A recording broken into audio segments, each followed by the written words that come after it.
Crack use spread like wildfire in the early 1980s. And in Los Angeles, a drug dealer known as Freeway Ricky Ross was in the middle of it. Rick Ross is now serving a life sentence for cocaine distribution. The accusation that the crack epidemic, which ravaged this country's cities, was spread with help from a secret army linked to the CIA. And honestly, how much responsibility do you have for that? A lot. What's up, y'all? Thanks for coming back and chit-chatting with Gizzo.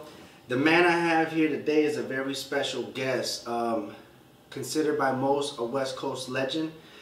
He was one of the biggest drug kingpins out of the West Coast, and life took a couple turns, and now he's here with us, and so I'm glad to present you Freeway Rick Ross. How you doing, sir? I'm good. How you doing? Doing good, doing good. Thanks for being here with us. No problem, no problem. So, I know you're in Chicago because Rick Ross Music Group has a couple events going on in the city. Tell me about RMG and, of course, about Glaze Conway and RX. Well, RMG started because I wanted to make a difference in the music business. So I started my label, and I ran into Glaze about 6 years ago. Okay. Me, him, and a guy by the name of Otis Smith, who was the guy who found Anita Baker. Okay. And Otis really liked Glaze's music from day one.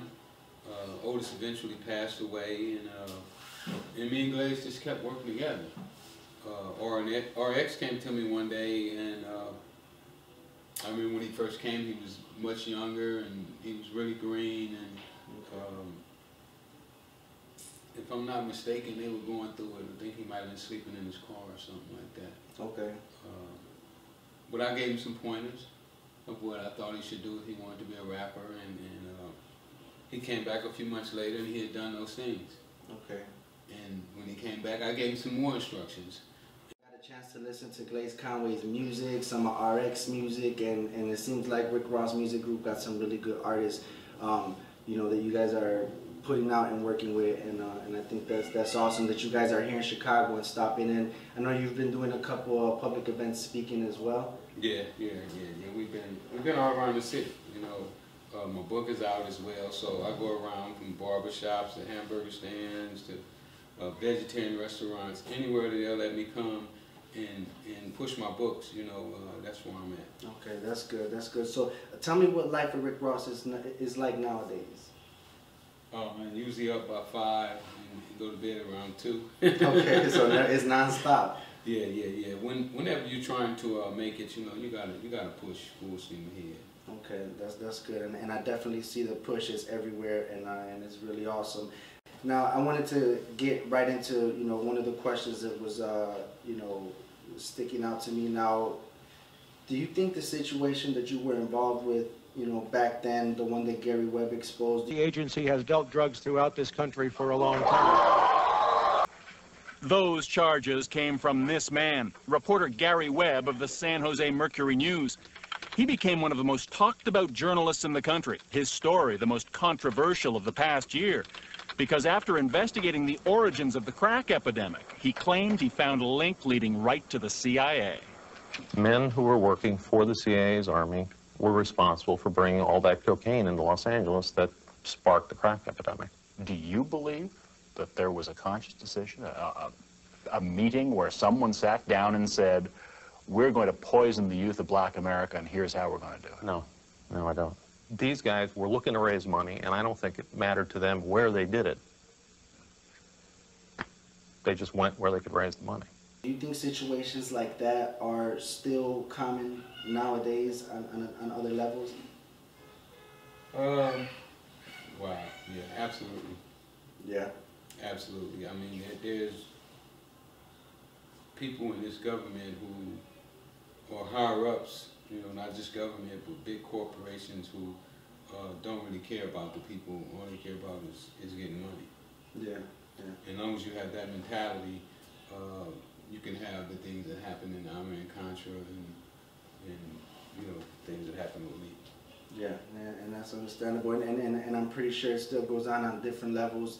And so now you're here. I know you're using a lot of that positivity for good things. I hear about the public speaking and just everything you do. So that message that you put out is really awesome. Now, is there, as far as, you know, stopping the violence and stuff like that in the city, what's your opinion on that, you know, with the events going on in Chicago and just everywhere, in Ferguson and in New York? And well, you know, a lot of times they want to group all the events into one situation, and I don't think that everything can be grouped together. I think that we have to take each one out individually and solve those problems one at a time. I think economics is one of the biggest problems that we have, especially in the black community.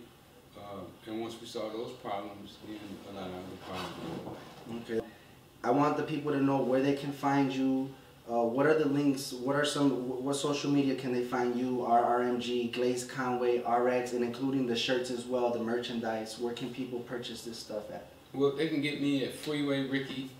They can get the shirts at Freeway Ricky's Twitter, Facebook, Instagram, and also some of the other sites.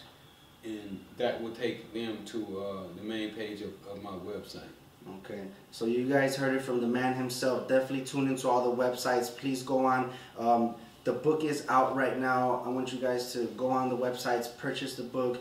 And so also go online and make sure to check out the Real Rick Ross Is Not a Rapper t-shirts. They're dope. We had one right before the show. I got to check them out. It's awesome. So please go on all the sites. Now, I like to end all the interviews, Mr. Ross, with, besides staying in school, because we know the kids are already smart enough to do that, what advice can you give the kids besides staying in school? Well, we all have to become critical thinkers. I don't think that us as Americans are critical thinkers enough. I encourage you to become a critical thinker. Also believe in yourself and know that you can if you think you can. And that's an awesome message. Please, guys, take heed to that and listen to the man himself, who has turned his life around from, you know, being up to down to back up, and it's a wonderful, inspirational story. So I wanted to talk about one thing. And I want to know what's your view on the perception of the way people see you. See, there's some people that will only see you as that guy, the biggest drug kingpin, and they will leave you in that box. And then there's the other people that see all the positivity you're doing. What do you think about both of those, the two ways that people view you? Well, I don't really concern myself much with those two ways, because both of them are kind of like past perceptions, and what I'm doing is casting my future right now. Okay. Is how will they see me 5 years from now? How will they see me 2 years from now? So the way people see me today don't really bother me at all. It's the way that they'll be looking at me in the future. And that's awesome. And everybody has a future, and everybody has a second chance, and this man is living proof of it. Thank you guys for tuning in with us. Thank you, Mr. Ross, for joining us. It was a pleasure to deal with you, to talk with you today. Thank you for being honest and keeping it 100. Thank you. This has been another epic Gizzo interview. Thank you.